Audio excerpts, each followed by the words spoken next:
Most people think that business mentorship is either a magic shortcut or maybe a total waste of money. But after investing well over 6 figures into mentors, coaching, and masterminds, I can tell you wholeheartedly from my experience that the truth is really somewhere in between. And it's not what most people think. And some of the investments that I've made have helped me scale multiple businesses to 7 figures. Some of those saved me years of trial and error. And some are honestly kind of a waste of time and money. So in this video, I'm going to break down the biggest lessons that I've made spending well over 6 figures on mentors, coaches, and masterminds, what was worth it, what wasn't, and what I would do differently if I had to do it all over again. So let's get into it. All right, let's start off with a good one first, and then I'll go over some of the other examples afterwards. So the first one here is a mastermind that I joined where I pay $5,000 a month to get one-on-one coaching twice a month for 30 minutes, weekly group calls, access to a Telegram chat, and then in-person masterminds. This one right here is something that I wish I had found years ago. I've made way more than $5,000 a month every single month that I've been in it. That is an absolute freaking steal. So this mastermind is largely focused on marketing, and that's why I joined the group. I joined the group to help scale my marketing and just learn about marketing in general. I ended up learning far more than just marketing. Like my entire life changed. I'm not even exaggerating. So from joining this group, the first thing that I noticed very, very quickly was that I just thought way too small about all my goals, what was possible, reality,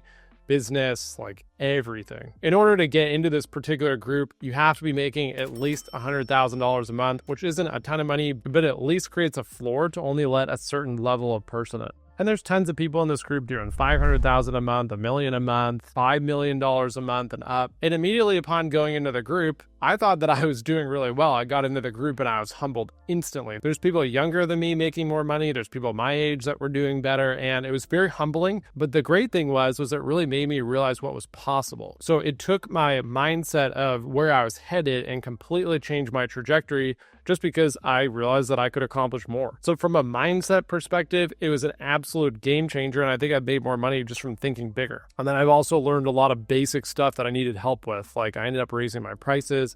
My marketing got way better. I became better as a leader. I became better at sales training. I also ended up meeting a ton of people because I would go to quarterly in-person events. And just from meeting people at these events, I was able to get clients. So yes, it's costing me $5,000 a month to be in the group, but I'm getting better at marketing. I'm getting better at sales. I'm finding new ways to market my service, which is then in turn helping me make more money. I'm going to these in-person events. I'm meeting new friends that are going through a lot of the same challenges, and I'm selling my services to them and helping them build their business, which then pays for the group in and of itself. So getting access to the network was incredibly valuable as well. And then in return from the network, I was able to pay for a lot of other people's services. I ended up finding a great YouTube agency who's actually editing and posting this particular video. I was able to tap into this huge pool of resources and then a group chat with all these other business owners that are spitballing ideas, trading information back and forth, sharing contacts, saying things that are working, sharing their problems, people offering solutions. It was absolutely critical to my own development and also getting in front of and being able to network with people that are very like-minded and in similar situations. So I think the reason why this particular group is actually a good investment and really successful is because of the guy who runs it. He's very successful. He's very passionate. He actually cares about you and he invests a lot into that group. All right, let's talk about another opportunity that I paid for a couple of years ago. It was my first experience paying for online coaching. This one was also to get help specifically with marketing. So this one was okay. Honestly, can't remember the exact price I paid the guy. I think it was like $2 or $3 grand for like 8 or 10 weeks of coaching, and I would meet with him for 30 minutes a week. This one was good in that it opened my eyes that I could pay other people to help speed up my progress, but it wasn't the best because the guy would just show up and just like not really put his best foot forward on all the calls. And he just had like this attitude towards him where it was like, it was a burden for him to be on the call. Now, I'm assuming what he was doing was like most marketing agencies, they tack on an info offer where they're charging you for coaching and like, they're really just doing it to make money. And that was very apparent in his attitude on the call.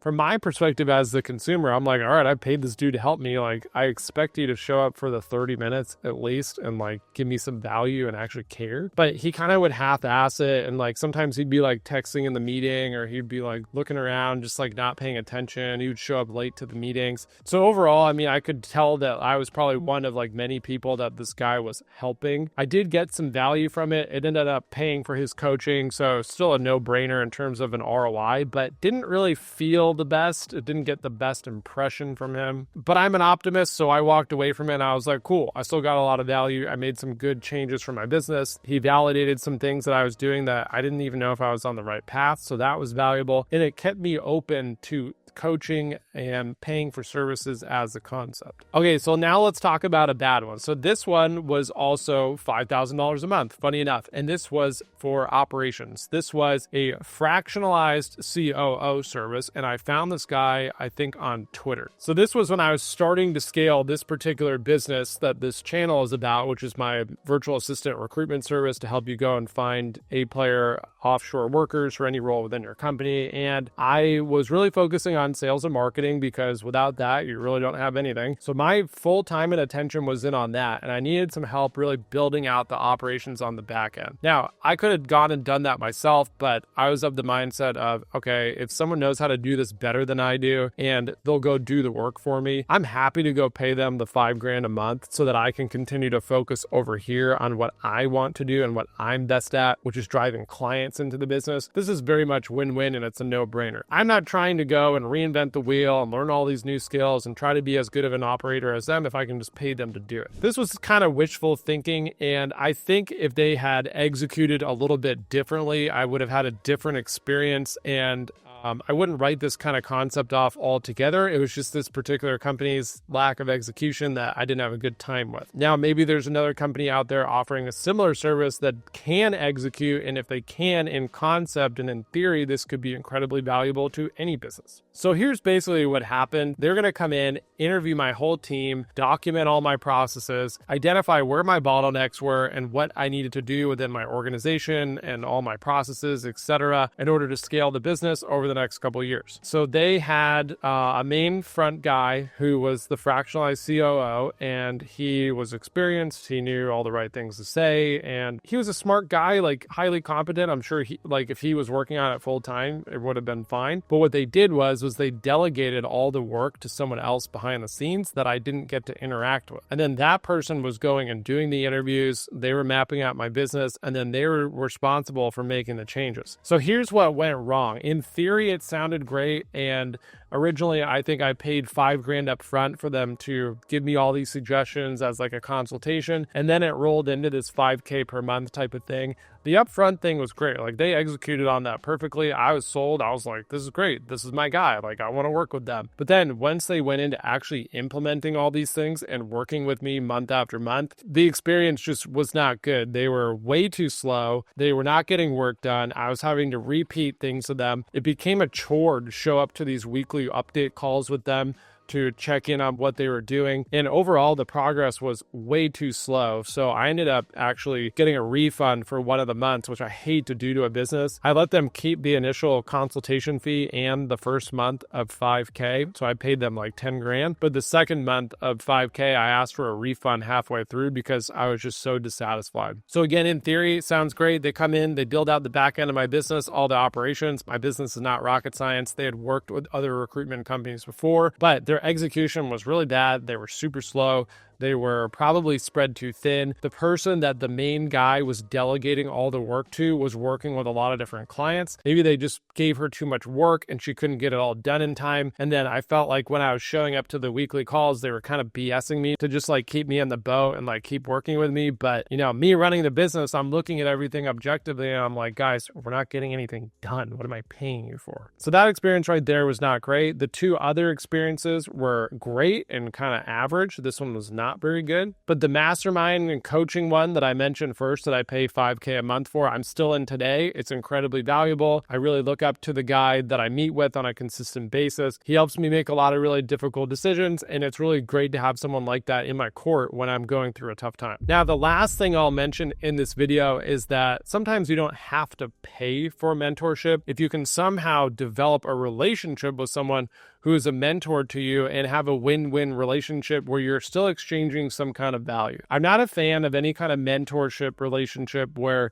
it's one-sided and you're getting all the value and you're like a leech to them and they're basically just donating their time to you and they're not learning anything in return. You don't want that kind of relationship. So if you're fortunate enough to connect with another entrepreneur who's successful and they're ahead of you and they're not asking you to pay them, you should still go out of your way to do stuff for them or maybe even offer to pay them. Let's say, for example, there's a guy that I know who's a great guy. He built a similar business to me and he sold it. So obviously this guy is incredibly valuable for me to know. This guy already did exactly what I'm setting out to do and he made millions and millions of dollars doing it. I talk to him on a regular basis. I always make sure to not ask too much or talk to him too long, and I don't like emotionally leech off of him if I'm going through a rough time or anything, like texting him. Like I'll talk to him maybe like once every 2 months, and that's plenty.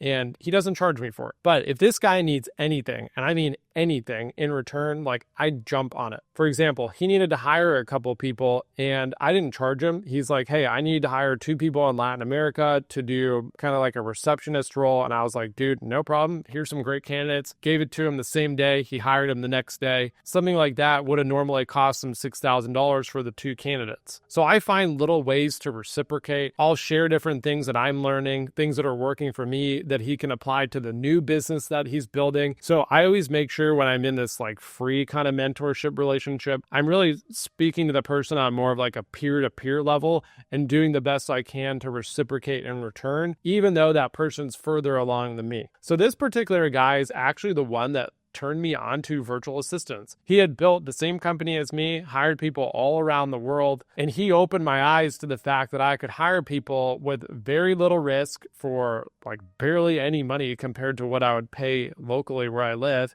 And I could build an entire company like this. Many people don't think that you can hire people outside the US for all the roles that you can.